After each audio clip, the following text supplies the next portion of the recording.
Influence, the global podcast that shines a spotlight on the influencer marketing industry.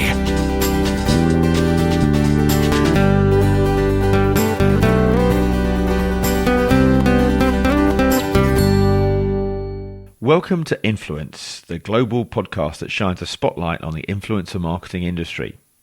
I'm Gordon Glenister, and in this edition we'll be looking at the impact of social media on political campaigns. And given that we're in the midst of a general election, I wanted to see what part influencers may play, and particularly to see what other countries may also be doing. So, for example, in Ottawa, Elections Canada actually scrapped a plan to use influencers, and they felt that the final 13 that were selected, being YouTubers, athletes and other celebrities, may have had historical views that could be partisan. And given an intrusive press, that may be counterproductive. However, in New Delhi, India, they've embraced influencers with something like 20 to 25% of the budgets being allocated towards influencer marketing. And according to Prashant Puri, who's the co-founder and chief exec of global digital firm AdLift, the focus is very much across the board and on all the platforms. They wanted to tap in also to the 450 million people online and gain as many new voters as they possibly could, particularly those voting for the first time. And closer to home, I wanted to get a view from two senior figures from the world of media.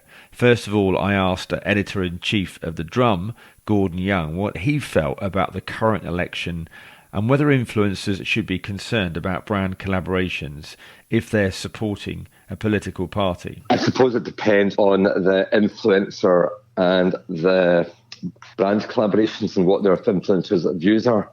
But yes, I think it probably would have an impact if they are generally very broad-based. Yeah. Obviously, as soon as you go into politics, it will almost certainly polarise your audience, particularly in this day and age. So if you're either a Brexiter or a Remainer, for example, you will almost certainly polarise your audience.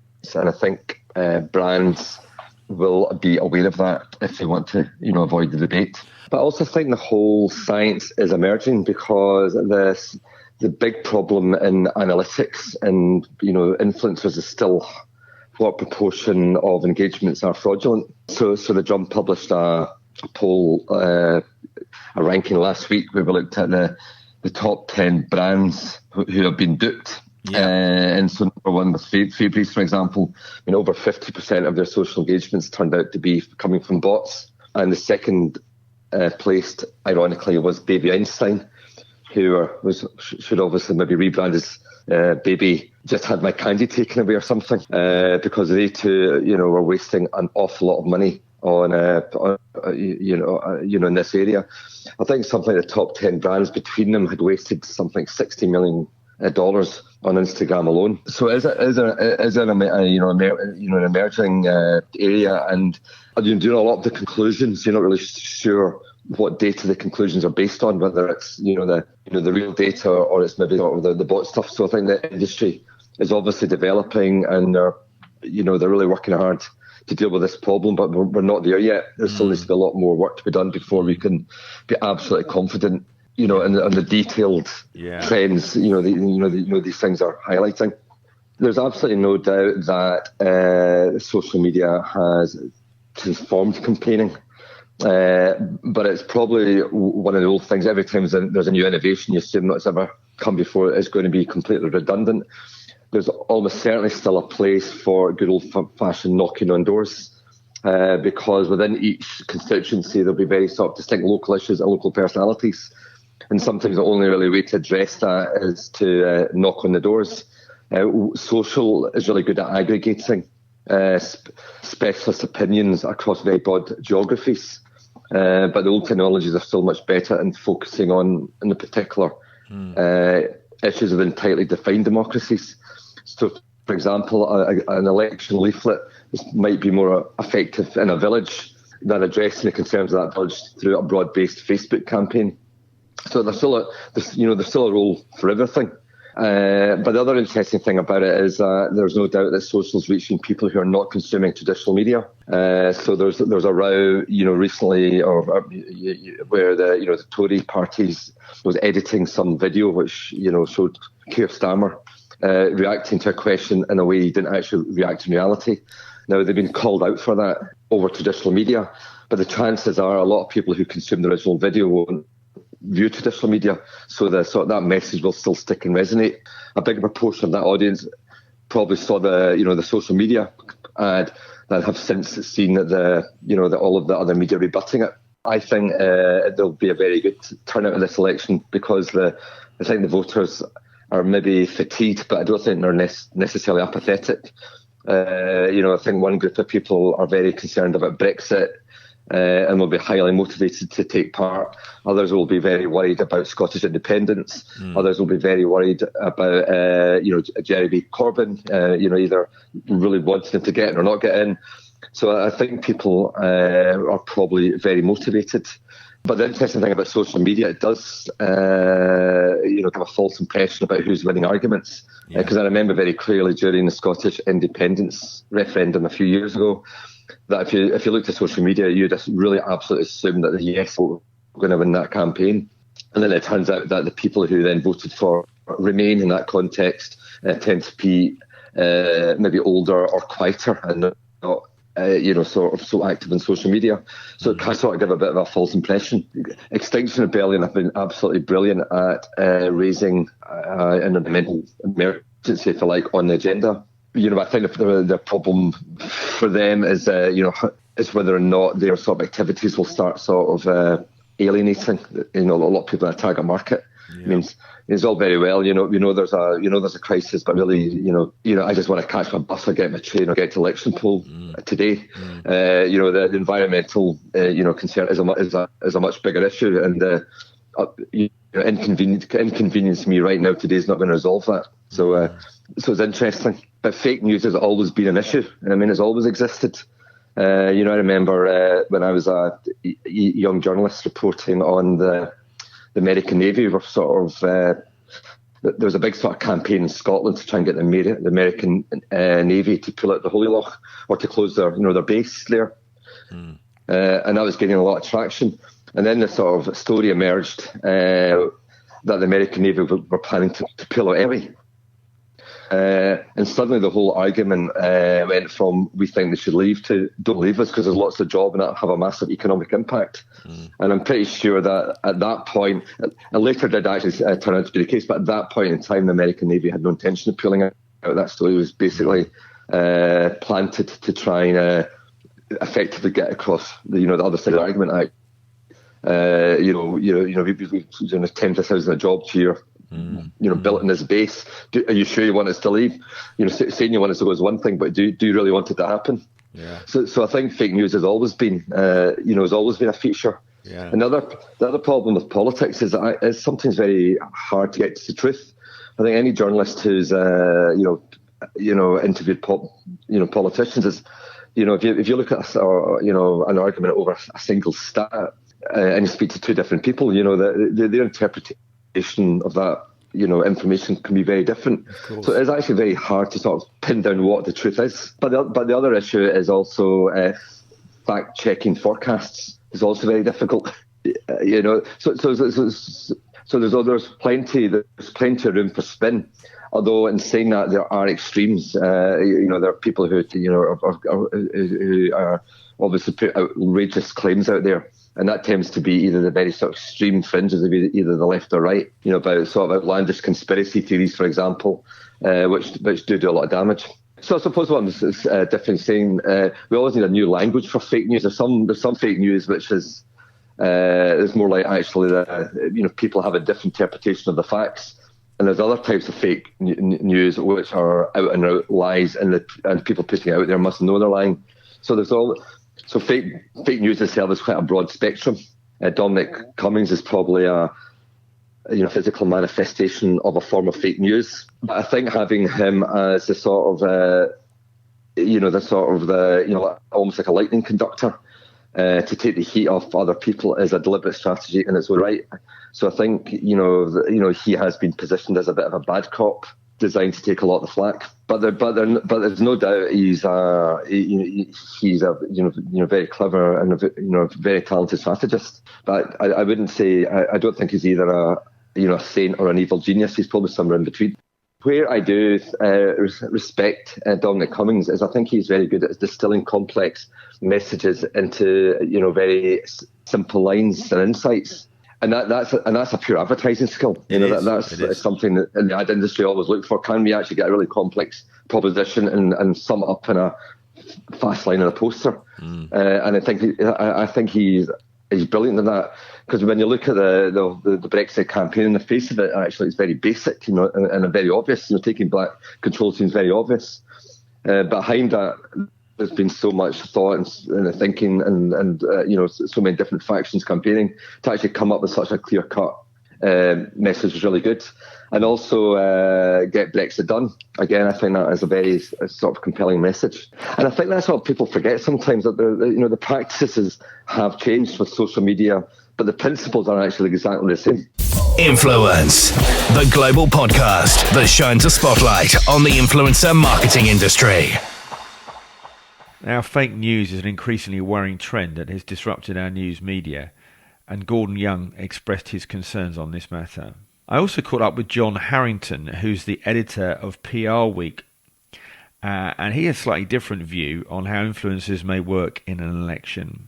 I mean, I think knocking on doors is largely a stunt now, isn't it? I mean, it just seems I can't see how many you'd need so many volunteers to make that worthwhile compared to a kind of a well-honed social media campaign and indeed media relations campaign, I think. But yeah, I mean, I don't know. I think when it comes to sort of brand collaborations, I just think, I think for the most part, it's not really going to cause that many problems. I think most sort of savvy influencers who work with brands are either largely apolitical, or if they do have a sort of political focus, it would usually be based, I think, around sort of specific individual campaigns. So they might say, well, we think, that there should be more support for mental health, or we should do more to help the environment. I mean, good point. I think, I don't think you would get a sort of an influencer who does,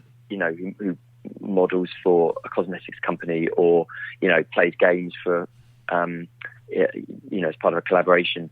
I couldn't really imagine them saying, vote Labour or vote Conservative. I don't think, even if they think that way, I think most of these ones will be savvy enough to know that, your sort of over party political leanings would sort of be kept to one side. I mean, clearly there are some people who express views, political views or social views or whatever they are, who are influencers who put their foot in it and end up paying the price. Well, I'm just thinking. I'm just thinking they could share content, couldn't they? They could share posts or tweets and things, and inadvertently get involved without necessarily starting the debate. I think a lot of influencers like to see themselves as campaigners around things like mental health and the environment. So, it might be that they end up liking something or agreeing with someone who is of a sort of party political leaning. But yeah, I don't think in the main it's something to be too concerned about for brands. I mean, if they know the influencers, they should know the sort of things they do.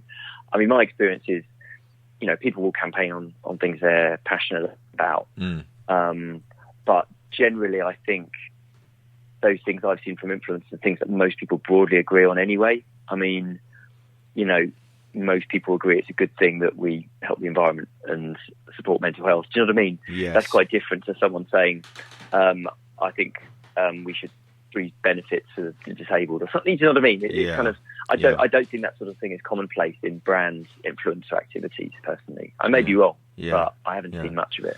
And so, this current election that we're in, how do you think social media is going to play a part in the end result? Well, I think it has a huge impact. I mean, what we're seeing is the main parties putting real emphasis on social media and their own channels, to the incredible frustration of a lot of mainstream sort of traditional media. You've only seen that with the famous situation about James Cleverly, not the Tory chairman, not turning up in Sky News. An interview. Was it Sky News? Yeah. Sky News, yeah, and being castigated for it. But you look at the best example is going to be the doctored video that the Conservatives put out about Keir Starmer, from an interview that Keir Starmer had from Labour. I mean, that really is disgraceful. We should, whoever's responsible for that should hang their heads in shame. But I think sadly it's the sort of thing you're going to see. Frankly, parties don't want to be challenged. They want to put their messages out, whether that's positive messages about their side or negative messages about the other side. And the problem with traditional media is it gets in the way. Traditional media asks questions, whereas if you can just put things out on your social channels to people who support you already, you can have a sort of a ready-made group of cheerleaders. So this is why we're getting the frustration from quite a lot of the mainstream media and the public generally, in many cases. And it's not just the Conservatives. You've got. I remember there was a video I saw for Momentum, the sort of Labour's campaign group, where they were talking. There was this guy explaining Labour's position on Brexit in 30 seconds, as he said, because one of the criticisms of Labour, of course, is that no one can understand where they stand on Brexit. So he does this. He explains it in 5 seconds, but I'm there looking at it thinking, well, there are so many questions from this. It's really irritating. Yeah. And you can't ask this person questions because it's a 30-second video rather than someone being interviewed by a journalist saying, what's the position? And then say, okay, by that, do you mean this? By that, do you mean that? But I think if you don't think about it enough, you can just watch that video from Labour Momentum and just think, yeah, okay, I understand. And for voters, I'm guessing it can be quite difficult to be able to cut through that and understand. I mean, even one statistic could be presented in a number of different ways, couldn't it? Yeah, I mean, absolutely. I mean, I think it's ever been thus, but I think the problem is if you've got the parties focusing on what happens on social media rather than going through the newspapers, going through broadcast media, you just don't have the opportunity to scrutinise it. So this is the big difference, and it's worrying, I think, for democracy. Yeah, I guess they often say the power's in the edit, particularly when it comes to video, because you were referring to the Keir Starmer one, and although they said that the whole video was actually available on the website, it wasn't clear. You could easily take a view of what you'd seen in front of you, couldn't you, and make make an informed judgment. Well, it angers me, actually. I mean, how many people go on the Conservative Party website? I mean, they know exactly what they're doing. They can have that caveat that, oh yeah, you can go and see it. We've got it away in this place on our website if you wanted to go and see that. But they know full well that people are just going to look at a sort of a 20-second video and then make their mind up. It's very, very cynical. I guess as well, the other issue, of course, is that people are sharing those videos without realising. And then there was a number of people that commented afterwards and said, "You do realise that wasn't the whole video that was shown." And by that time, of course, it was already done. It was already out. And therefore, so I guess the next question for me would be to, what's your perspective about the whole area of fake news, which of course somewhat has dogged the American election before, and wondered whether or not, we're likely to see that in this election.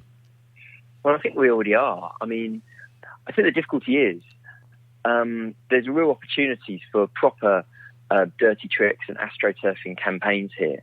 There's a real opportunity because a lot of the time we don't know who the people are sharing these videos, and some of the stuff comes from official party headquarters and party channels, but it's really scary that you can. There's, for example, there was a story that's doing the rounds about Jo Swinson, the Liberal Democrat leader, and her husband getting a lot of money from the EU for some of the activities he was doing. That was it was spread really quickly, and the argument was this is why she's so in favour of staying in the EU. It turns out it was almost entirely untrue. This person was part of an organisation that the organisation was getting a much, much smaller amount, and that went back to the things that it was doing. And it was a real kind of example of the dirty tricks that's happening. And it happened in the States. There was all the fake pizza assault conspiracy theories around that were spread around Hillary Clinton that were just utter nonsense. And we're going to see similar things here. I mean, I think it's only just the start. I mean, I think we're going to start to get some very strange things happening. I mean, I also think it's changing the way politicians are handling traditional media interviews, because I think if they can get the word out that a certain very, very strong line, even if that line is questioned, even if that line is completely untrue, then I think they have the means to spread that line, and then people will go with that line. It's like the ridiculous situation where there's a Conservative politician who's I can't remember his name, but he's been questioned about comparing Corbyn to Stalin, and then it's been questioned. I think it was Andrew Neil, wasn't it? Who was talking about, do you think? Just asking the question: do you think that Stalin wants to have millionaires or billionaires shot? And then this politician say, well, you'd have to ask him. I mean, what a ridiculous thing to say. I can't believe that these people could say these things with straight faces. This is a sort of serious, sensible politician saying these things, supposedly. But, then you can just get the word out. People talk about it, and people link Corbyn and Stalin. And you've got nonsense like that, and I think that's just the way things are now. It's embarrassing, it's disgraceful, but I think that's the world we're in. Yeah, I mean, I was going to ask you about the importance of people behind the camera, people like Dominic Cummings, and what part do you think they play behind the scenes at affecting social media strategy? Well, I mean, I only know what I read and what I hear from people. That people who you mentioned do have a very big part to play in these things. I mean, other people would know more, much more than I. But I do think there's been a shift of strategy, and I think this is why you're seeing a lot of vertical commas sort of mainstream, middle of the road politicians that have been MPs for many years just tracking it in. I think they're sort of seeing how toxic this approach is, and thinking, it's had enough of it. Yeah, they don't want anything to do with it. Yeah, which is a shame. I mean, because actually there are a number of MPs, I know some myself, who work diligently for their community, but have had, when it comes down to sort of death threats and very unsavoury emails, it can affect you personally. And of course, when you think about panic alarms that they've got to have within their own homes, this is not good state that we're in. We want politicians. I mean, I think a lot of it has been driven by the Brexit debate, to be fair. But I think generally we want our politicians to stand up for us and mean something. But of course, the world of social media means that nothing is almost off limits. And where does an MP have a private Instagram account, a private Twitter account that they might want to show their friends and family? Well, yeah. I mean, I think it feels like the relative naivety of social media is those days are behind us. I think, and look at a lot of what's been uncovered about Cambridge Analytica and so on around Trump and Brexit. I think people are very much of the mindset that this is a very powerful weapon, and it's really the main focus of campaigning now. Influence, the global podcast that shines a spotlight on the influencer marketing industry. So that's it for another edition of Influence. I hope you've enjoyed the show. Don't forget to subscribe and listen to our other episodes. And as always, we welcome your feedback. So from me, Gordon Glenister, goodbye.